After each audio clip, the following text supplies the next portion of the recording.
Hello everyone, and welcome to another brand new episode on my channel, the Bohemian Book Club. Today, I'll be discussing the book How to Win Friends and Influence People, written by Dale Carnegie. Dale Carnegie was an American writer and lecturer, and the developer of courses in self-improvement, salesmanship, corporate training, public speaking, and interpersonal skills. How to Win Friends and Influence People was first published in 1936 and has sold more than 30 million copies since then. The book teaches us techniques for gaining popularity, persuading others, and influencing people in a non-offensive way. The book provides reliable guidance that has helped numerous individuals achieve success in both their personal and professional realms, thereby making it a perennial bestseller. Through this book, Dale Carnegie's enduring principles will help you achieve your potential in today's complex and competitive world. Before moving ahead, please don't forget to subscribe to my channel. Part 1. To be liked by others, avoid criticizing them. Once, renowned airplane test pilot Bob Hoover's aircraft suffered engine failure while returning from a San Diego air show. He managed to land the plane skillfully, rescuing the passengers, but the airplane suffered severe damages. It was later discovered that jet fuel was mistakenly filled into the World War II propeller plane, resulting in its engine failure. At the airport, Hoover saw the same mechanic who had made the mistake. The young man wept, aware of Hoover's anger over losing his pricey airplane and the peril faced by the trio on board. So how did Hoover deal with the mechanic? Did he go blind with rage? Scold him? Criticize him? Not at all. Hoover requested the same mechanic to service his plane the next day as a sign of trust in the mechanic's improved knowledge. Perhaps Hoover's kindness stemmed from B.F. Skinner's discovery that rewarding good behavior is more effective than punishing bad behavior in animal training. Criticism doesn't prompt people to change as they're mostly emotionally driven, not solely by reason. Your criticism will not be heard by the person you criticize. Instead, they'll perceive an attack and instinctively resist it. Also, criticizing others may provide temporary relief, but ultimately, it will damage your likability. To criticize is simple, but displaying patience and forgiveness towards others for their faults and limitations requires inner strength. To gain others' approval, understand their actions, tolerate their faults, and refrain from public criticism. Part 2. To get others to do things for you, regularly appreciate and make them feel valued. People crave appreciation and compliments from others, which strongly influences their behavior. Civilization's foundation is claimed to be rooted in the human need for significance by some. Our desire for validation drives us to achieve great feats. Everyone desires significance and recognition. However, appreciation can be shown without bestowing a fancy title. Use basic expressions such as thank you and I'm sorry, along with genuine compliments. Avoid insincere praise, as it is easily detected. Shift your focus from yourself to the good aspects of the person in front of you. Ensure to make the other person feel significant. Adopt Emerson's approach, view everyone as possessing unique qualities that exceed your own, allowing for opportunities to gain knowledge from others. Follow the golden rule, treat others as you wish to be treated. Show appreciation to others and see how it positively impacts them. You'll soon be well-liked and enjoyable to work with. Not only that, you will also positively impact the lives of those around you. Part 3. Smiling is crucial for making a positive first impression. A smile can have a significant impact. We tend to like people who smile at us when we first meet them. A baby's smile and a dog wagging its tail can make us feel warm and fuzzy inside. Similarly, smiling is an instant way to make yourself likable to someone. Your joy upon meeting them invariably evokes a joyful reaction from them. Smiling not only benefits us but also leads to positive emotions, as psychologists have discovered that the relationship between smiling and positive emotions works both ways. Trying to whistle, sing or hum a tune can make you smile more and feel happier even if you are not in the mood initially. Just act as if you're already cheerful and you'll notice a change in your mood soon. Part 4. One's name is the most pleasant sound to an individual. Remember and frequently use people's names to gain their favor. Listen carefully and confirm the name the first time it is mentioned by asking for repetition or spelling. Repeating it to the person several times helps to associate it with them. When alone, write it down to remember better. For example, Theodore Roosevelt greeted all his staff members by their names, which made him popular among them. He purposefully allocated time to actively listen and recall their words for future reference. This way, he demonstrated his gratitude and reaped greater rewards as a result. Part 5. To be interesting, listen and show genuine interest in others. Be interested in others to make yourself interesting. A good listener who encourages us to talk about ourselves is beloved by all. People love talking about themselves, so they feel happy when they find someone who shares this interest. Listen more, talk less to become more likable and interesting. Inquire about others and prompt them to share extensively. People don't listen to each other because they're too focused on what they themselves want to say. Listening involves concentrating entirely on the person speaking, thereby demonstrating genuine interest. This approach offers significant benefits. For instance, Sigmund Freud was renowned for his ability to listen attentively. He had a talent for making people feel at ease, enabling them to disclose their deepest emotions and experiences.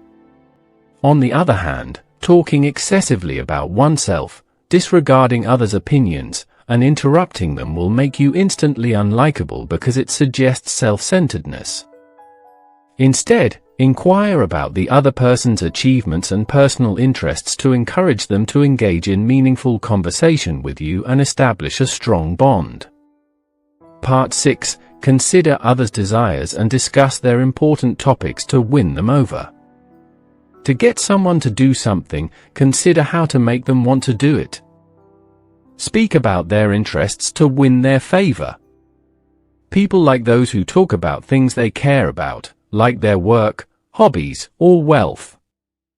Take Theodore Roosevelt as an instance. He always read about the other person's interests before meeting them. So, to gain someone's favor, talk about what matters to them. To listen to more interesting summaries, please subscribe to my channel. Part 7. Avoid arguments as they are unwinnable. Engaging in arguments is not worthwhile. Failure in argumentation results in loss. Winning may not lead to true victory, as the other person's injured pride may result in resentment towards you. Usually, arguing only reinforces the other person's opinion. Prevention is the sole remedy for such conflicts. When facing opposition to your ideas, don't argue to defend them, but welcome the disagreement as a chance to gain a new perspective. Also, don't trust your initial response as it is typically a defensive instinct. Most importantly, don't lose your temper, no matter what. Give your opponent a chance to express their thoughts without opposition and commit to reviewing them meticulously. Focus on common ground and acknowledge your errors without hesitation. This will decrease your opponent's defensive behavior. Then, thank your opponent. You can consider them as a caring friend who wants to assist you in reaching the correct conclusion. Lastly, propose to reconvene later for further reflection. Reflect on your opponent's viewpoint and the effectiveness of your reaction during the break. You can avoid unnecessary arguments by remembering these points. Part 8. Avoid expressing that someone is wrong to prevent resentment. Correcting someone implies superiority. You're disrespecting their opinions, so they'll retaliate because it's a direct blow to their self-esteem. Being humble and open-minded can effectively prompt others to re-evaluate their views. For example, instead of saying "you're wrong" or "this is not correct," you could try saying "I might be wrong, but I remember it a little differently," or perhaps "you're right, but maybe we can go through the details once more." By phrasing your disagreement in this way, you increase your chances of the other person being receptive to your views without any initial resistance or resentment. Luck and a gentle approach can convert adversaries into supporters, enabling you to alter their views rapidly. Part 9. Admit your mistakes immediately. We all make mistakes. However, when someone is about to criticize you, to take away their power, confess your errors up front. Admitting your mistake changes the situation, as the other person won't be able to criticize you and boost their self-esteem. To feel important now, they must forgive you instead of attacking you. So, admit your mistake with enthusiasm next time. You'll get better outcomes and avoid defending yourself if the other person points out your mistake. Part 10. Start friendly and get agreement as much as possible to be more convincing. Starting in a friendly way can be more persuasive than using aggressive or hostile tactics, so use friendliness to achieve your goals. An effective persuasion technique involves obtaining a positive response from people at the beginning. Emphasize agreement and elicit yes responses from the other person. Achieving a series of positive responses creates an inertia that makes it difficult to change direction. On the other hand, avoid prompting the other person to say no, as retracting this statement can be difficult. Begin on a positive note by asking a gentle question to elicit a yes response when correcting someone. Part 11. Begin changing others by praising them and consistently continuing to praise. Praise makes hearing unpleasant things easier, like lathering before a shave. Remember this when requesting change from someone. Don't just stop at the first compliment. Offer consistent praise and encouragement for every minor development they achieve. This will provide motivation and simplify the desired change for them. Here, the author talks about Keith Roper, a print shop owner. One day, Roper observed excellent print material made by a recent staff member. However, the new employee had a bad attitude, and Roper was considering firing them. But now, Roper could compliment the employee with sincerity. He didn't simply state that the work was satisfactory, but elaborated on the reasons behind its superiority and its significance for the organization. As a result, the young man's work ethic shifted to being dependable and committed. People thrive with encouragement, not criticism. Be lavish with your compliments when trying to alter someone's behavior. Part 12. Indirectly point out mistakes and start by admitting your own errors. Indirectly pointing out errors increases receptiveness to change. In such cases, minor alterations to your words can suffice. For instance, instead of criticizing your child's math scores, offer encouragement by suggesting continuous efforts to improve it while acknowledging their good overall grades. Start by discussing your own mistakes for a more receptive audience, in addition to avoiding the direct approach. For example, Clarence Zahuzen didn't ask his 15-year-old son David to quit smoking when he found out about it. Instead, Zahuzen shared his personal experience of starting smoking at a young age and becoming highly addicted to nicotine, making it extremely difficult for him to quit. By admitting his own mistake initially, Zahuzen was able to change his son David's mind, and David never smoked again. Conclusion: smiling, listening, and recalling names of others can make you more likable. Express genuine appreciation and discuss their priorities to fulfill their craving. Do not criticize others or argue to achieve your desired outcome. To facilitate change, generously acknowledge progress and encourage it with praise. Publicly acknowledge your errors while subtly addressing the errors of others. Follow these simple yet profound tips and transform yourself into an admirable and influential person. Thank you for watching this episode. Please don't forget to subscribe to my channel. Your likes, comments, and shares are highly appreciated. See you soon in our next episode.